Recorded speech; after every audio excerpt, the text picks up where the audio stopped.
Bonjour à tous et bienvenue dans cette nouvelle vidéo sur l'utilisation du site et de la plateforme Smart School. Aujourd'hui, je vais vous expliquer comment, en tant qu'enseignant, vous allez pouvoir vous créer un cours pour notamment partager des documents, que ce soit des interrogations, des exercices supplémentaires, des dossiers de révision ou tout simplement des documents directs en lien avec votre cours, directement sur la plateforme et avec vos élèves. Donc pour cela, vous allez devoir d'abord vous créer un cours. Pour le faire, vous pouvez cliquer sur l'onglet Vert. L'onglet Vert va vous donner plusieurs éléments qui vous sont accessibles et vous, celui qui vous intéresse, c'est l'onglet Gestion des cours.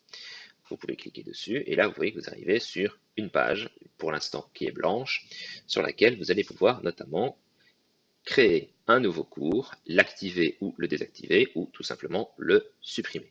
Donc d'abord ici, pour créer un cours, vous pouvez cliquer sur Nouveau cours.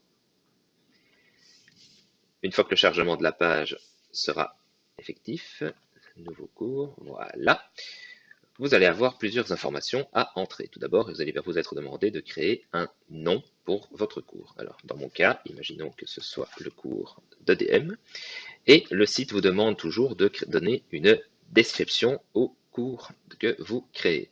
Ça peut être par exemple si vous donnez un cours spécifique à une classe, ou alors si vous choisissez par exemple de faire un cours spécifique pour toute une année. Ici, on va faire un cours dans mon exemple spécifique pour toute une année. Donc ce sera EDM, une description, c'est le cours de première année. Voilà. Vous voyez que vous êtes l'enseignant du cours, vous êtes l'enseignant principal du cours. Il est possible que vous puissiez ajouter notamment des co-enseignants. Et là, la manip est exactement la même que pour créer des sous-groupes. Vous allez devoir ajouter des professeurs éventuellement qui vont partager le cours que vous utilisez. Ça permet notamment d'avoir un seul cours, ici EDM première, pour tous les professeurs de l'année, ou si vous préférez travailler individuellement, ça c'est un choix que vous pouvez faire en équipe. Voilà, donc si vous voulez ajouter un enseignant, il vous suffit donc ici de cliquer sur équipe pédagogique administrative, les enseignants. Vous avez donc les enseignants ici qui sont classés par ordre alphabétique et là, même chose, il suffit que vous cochiez les enseignants qui ont cours avec vous pour le cours et que vous puissiez les ajouter avec la petite flèche sur la droite et l'enregistrement. Et partons du principe ici que je vais réaliser mon cours seul.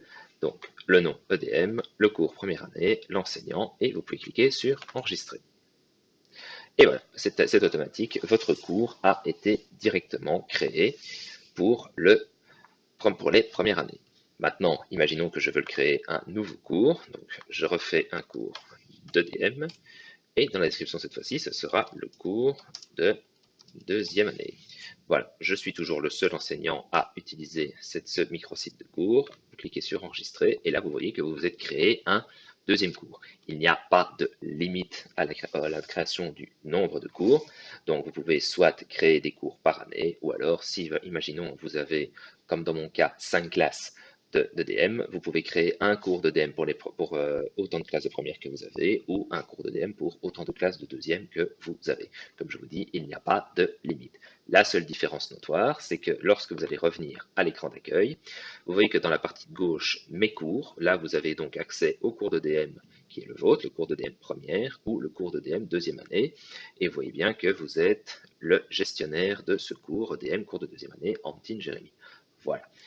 Voilà, donc ça c'était la partie de création de votre cours. Dans une prochaine vidéo, je vous montrerai comment introduire des documents dans votre site et notamment que ce soit des exercices ou des documents. Mais je vous dis à bientôt pour une prochaine vidéo.